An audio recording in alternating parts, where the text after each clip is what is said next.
One thing I would want to note here for our viewers is that I've been involved in so many unions and so on, and all these unions follow the basics of Robert's rules of parliamentary procedure and or the French parliamentary procedures rules book. You cannot change the agenda of a meeting in a parliamentary setting when you're inside it. When you're inside it, or come and force an agenda. You have to give a minimum of 7 days notice within Robert's rules. If there's an emergency change in the agenda, it has to be approved by 2/3 of the whatever body that you're talking about. So this man who calls himself an international law expert, a judge, breaches all the basics of the laws that he's supposed to be an expert in order to have the Zionist and American agenda enforced on the government of Lebanon. Look.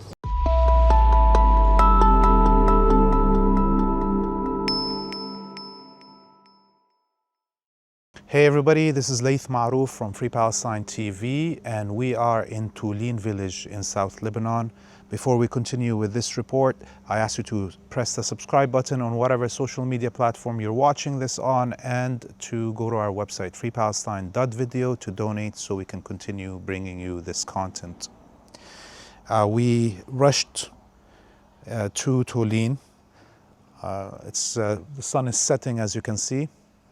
We are here now because the Zionists attacked this home. They fired a fragmenting missile at the entrance of the home when a father and his son just arrived on their scooter. 11 years old Abbas Merhe Awala was martyred instantaneously, and his father was injured severely, but the drone must have thought that he was also martyred, so they did not fire a confirmed kill missile that they usually use in these conditions. Behind us, you can see the windows of the house are damaged. People rushed to the scene and aided the father. He is now in the hospital.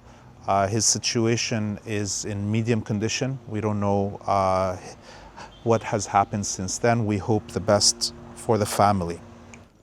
This attack comes less than a day from a speech by the Prime Minister Nawaf Salam, who has now said he will be ordering the military to disarm Hezbollah and the resistance in the country. It seems like the Zionists are proving once more to the Prime Minister that nothing can defend Lebanon except the resistance. This is the opposite of what Nawaf Salam would like happening.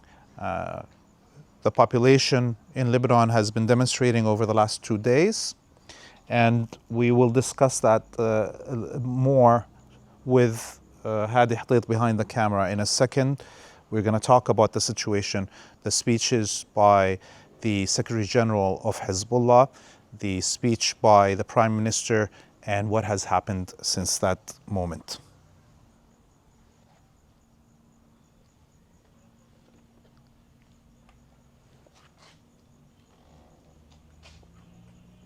Before we leave Tulin, we wanted to sit down in the coffee here, feel the village, and also discuss the latest developments that are rapidly moving about American pressure to disarm Hezbollah. So there was a rushed, unannounced cabinet meeting of the government yesterday, where the Prime Minister added on the agenda discussion about the steps to comply with America's demands. And he opened that meeting. Now we're here with the really childish opening of saying, ding, ding, ding, the hour of justice is upon us. as if justice comes from disarming the Lebanese people in the face of the most wicked monster humanity has known in the last 100 years. It was astonishing, this childish behavior from someone who he was first brought to us by promoting him as a technocrat, as someone who, you know, he was the head of the criminal court, the International Court of Justice, right? And he was, you know, he has this CV that you can never think of having one like this CVs without having everyone in these elites worldwide Be happy about it. happy about you, exactly, and actually maybe even more than just happy about you. We all know this, but you can act like a professional when you came as a professional. No one can make fun of death except someone who is basically he is not connected. He's not connected with those people who are being subject to this terrorism, to Israeli terrorism in South Lebanon. And when one of the ministers in this meeting, this cabinet meeting in Lebanon, asked the prime minister, what about those who are being killed by drones and assassinated daily in South Lebanon? He said, what about the plane on top of us right now? And the plane, exactly, when they were meeting in Beirut, there was an Israeli drone hovering above Beirut at the same time. And what did the prime minister respond? He told him, like, if you can down this drone, attack it, down it. Go ahead.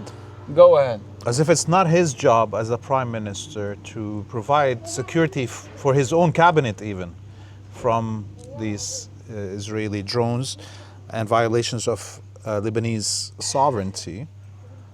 I think you mentioned the fact that it seems his loyalty is to the outside of the country, but one thing that we should note here is the man has lived almost 2 decades, if not more, outside Lebanon. He is a dual citizen, French, Lebanese. Yes. His immediate family, kids and wife, are not in the country.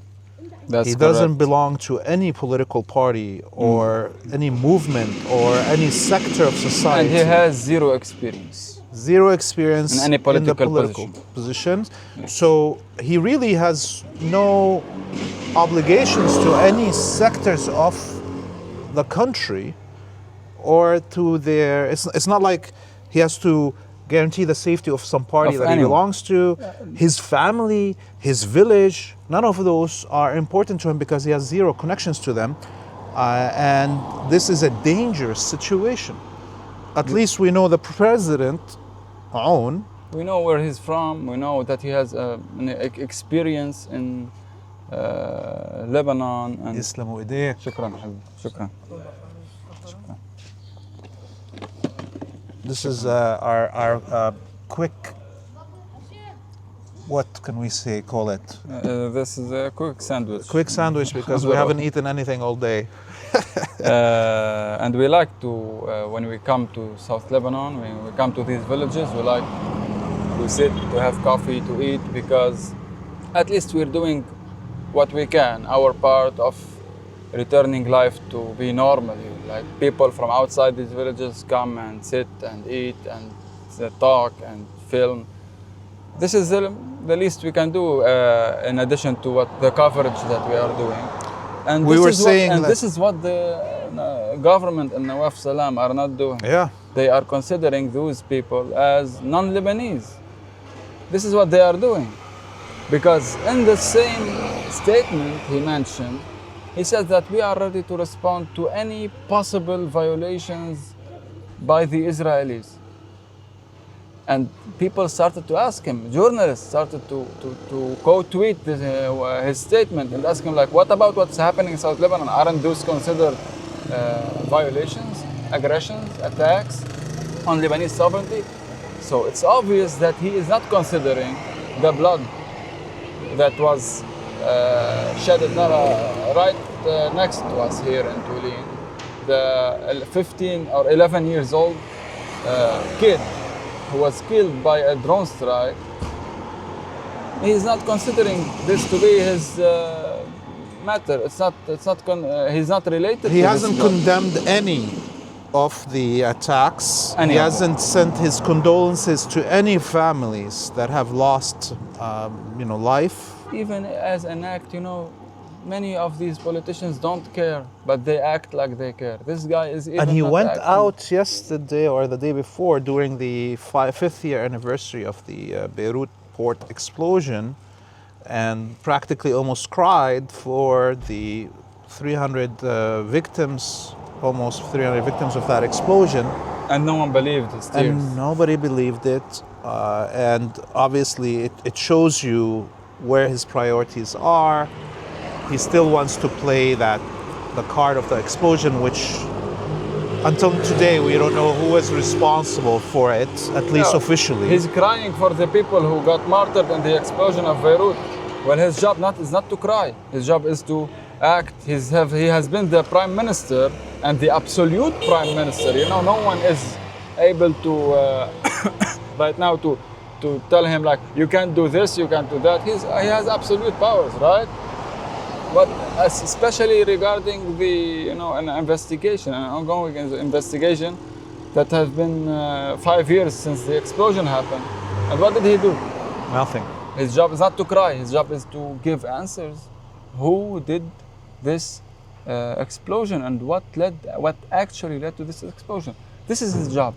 He's not. If he went there and cried with the fathers and mothers of those victims, he's not doing his job. He's doing a PR campaign to say like, this is, I'm with these, look, he is playing on this duality, like, this is our Lebanon, this is not our Lebanon. This is what he's saying. And he wants people, for example, like people from Beirut or from central Lebanon or from Mount Lebanon, to start thinking this way. He's dehumanizing and also he's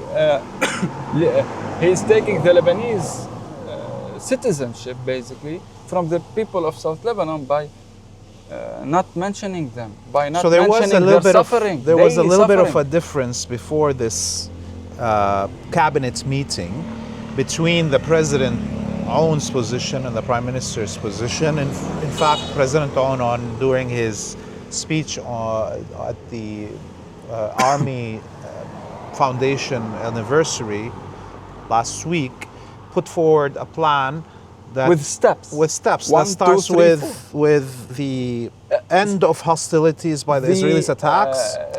He called for at first the immediate stop of the attacks against the Israeli attacks against Lebanon, and also withdrawal from the 5 points, occupied and then points. Return of all the Lebanese kidnapped hostages inside the Israeli jails. Yes. And finally, the disarmament of Hezbollah. And then suddenly we had this cabinet meeting. And by the way, it wasn't called disarmament of Hezbollah. He's mentioning this as the monopoly of weapons within the hands of the army. That's the words that they're using. It's not, because also this term might have interpretations. So they're calling for that the Lebanese army will have the executive or the monopoly over weapons in Lebanon. So now we have this cabinet meeting, and during the cabinet meeting, there was already 2 ministers that were absent because they're out of the country, and suddenly on the agenda is this issue.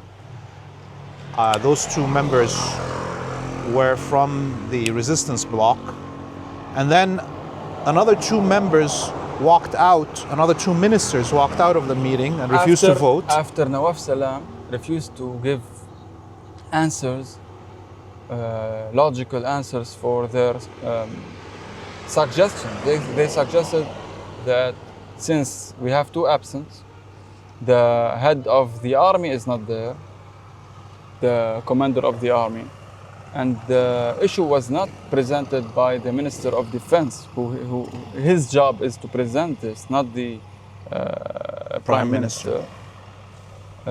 They suggested that this needs further discussion, and maybe outside the cabinet. That the Minister of Defense should discuss with the military, that the military should come with a plan with the Minister of Defense and put it forward. Of course, after some political discussions. One thing also. I would want to note here for our viewers is that I've been involved in so many unions and so on, and all these unions follow the basics of Robert's rules of parliamentary procedure and or the French parliamentary procedures rules book.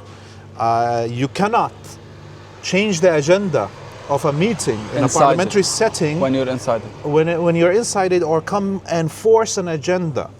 You have to give a minimum of 7 days notice within Robert's rules.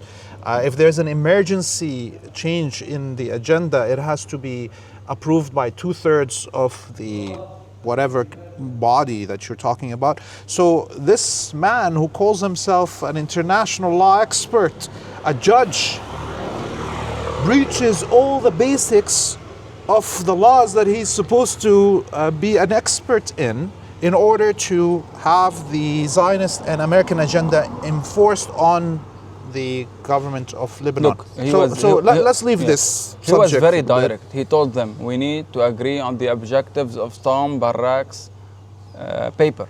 He was very, these guys who call themselves the fighters for the sovereignty of Lebanon. This is the kind of sovereignty they are calling for. The sovereignty that makes your prime minister sit with his cabinet and tell them we need to agree on the objective, literally.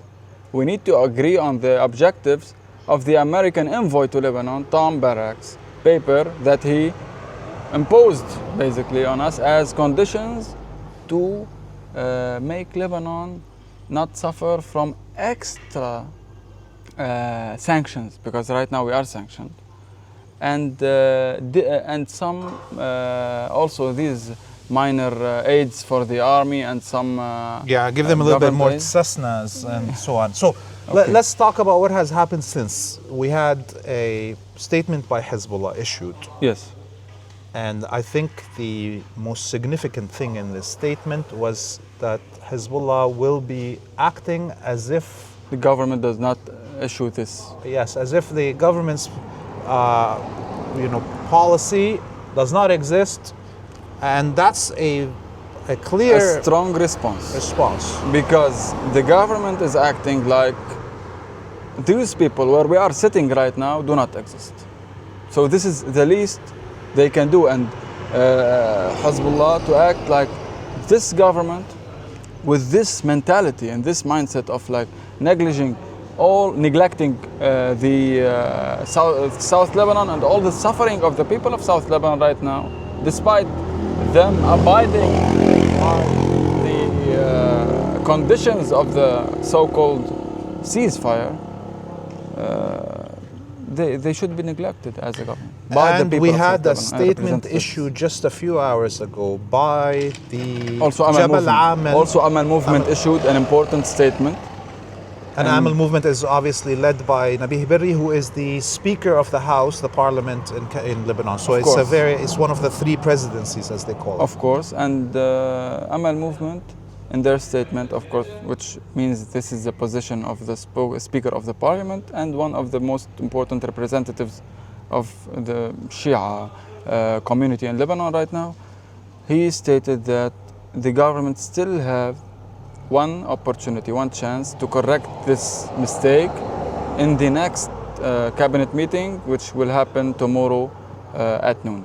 We will obviously bring more updates for the people once that happens, but we also had a very important statements from the people of South Lebanon in the body of the council of city councils and city halls of the whole Jabal Amil, meaning the Galilee. The Galilee area, which is a non-governmental community that represents also the locals here. Yes, so that statement was even higher in tone, I think, than They asked others. about what happened to rebuilding South Lebanon, what happened to all the promises that were given to the people here after the war. And these promises were not given without something else. The people here accepted that the government will have this, what we are seeing right now. They are basically they have the what we call a free hand in South Lebanon right now because of this. You'll have this in order that you will also help and at least give the permission to rebuild. Right now, if someone with a destroyed house in Ayt al-Sha'b wants to rebuild his house, if the Israelis did not attack him and kill him or destroy the excavators like we were covering 2 days ago, and prohibiting him from rebuilding his house or removing the rubble, what will happen?